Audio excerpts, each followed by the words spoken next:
She stared at the elegant restaurant through the rain-streaked car window, her heart hammering against her ribs. This was a mistake. She didn't belong here, not tonight, not ever. As Marcus held the door open with that impossibly kind smile, waiting for her in the downpour, Sarah felt the familiar weight of unworthiness crushing her chest. She had to tell him. She had to end this before it began. Sarah Chen had spent the last 3 years convinced she was broken beyond repair. After her divorce, she'd retreated into a shell so thick that even her closest friends had stopped trying to reach her. She went to work, came home to her small apartment, and existed in the comfortable numbness of routine. Dating felt like a luxury meant for other people, people who hadn't failed at marriage before 30, people who didn't carry the shame of not being enough. Meeting Marcus had been entirely accidental. She'd been at the grocery store on a Tuesday evening, reaching for the last container of strawberries, when another hand touched it at the same time. She'd looked up into warm brown eyes that crinkled at the corners, belonging to a man with an easy smile and paint stains on his shirt. "Please, take them," he'd said, pulling his hand back. "I was just being greedy anyway. I already have blueberries." "No, you take them," Sarah had insisted, her social anxiety already kicking in. "I can come back tomorrow."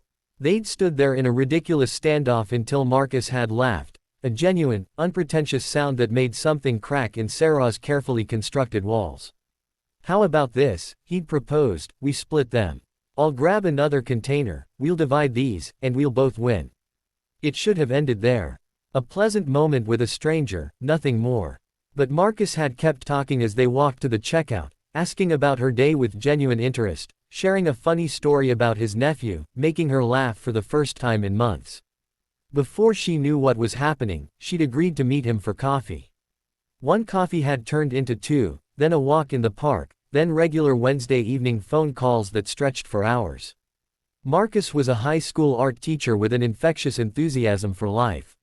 He volunteered at a youth center on weekends, believed in the goodness of people, and had somehow decided that Sarah was worth his time. She couldn't understand it. She'd told him about her divorce, expecting him to disappear. Instead, he'd listened without judgment, shared his own story of heartbreak, and made it clear that her past didn't define her worth. But as their friendship deepened into something more, Sarah's old demons had awakened with a vengeance.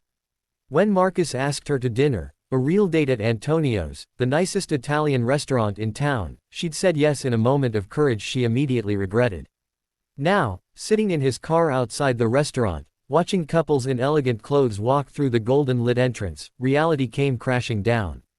"I can't do this," Sarah whispered, her voice barely audible over the rain.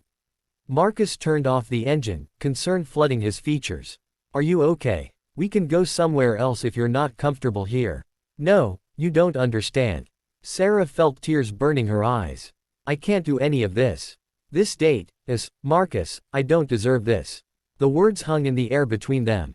Marcus was quiet for a long moment, and Sarah braced herself for the inevitable agreement, the polite withdrawal, the confirmation that she'd been right all along. Instead, he asked gently, "Can I tell you something? And I need you to really hear me." Sarah nodded, unable to meet his eyes.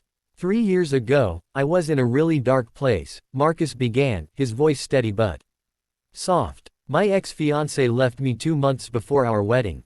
She told me I was too idealistic, too naive, that my head was in the clouds and I'd never amount to anything significant.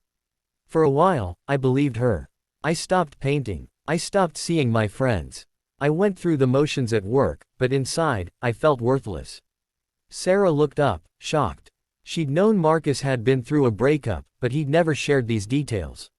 "One day, I was having a complete breakdown in my car in the school parking lot," he continued. "One of my students, this kid named Devin who everyone had written off as a troublemaker, he knocked on my window. I tried to wave him away, but he wouldn't leave. You know what he said to me?" Sarah shook her head. "He said, 'Mr. Torres, you told me that art saved your life. You told me everyone has something beautiful to offer the world.' I held onto those words when I wanted to give up. Please don't give up now." This 15-year-old kid I'd taught for 1 semester remembered something I'd said on the first day of class. He reminded me of my own words when I'd forgotten them completely.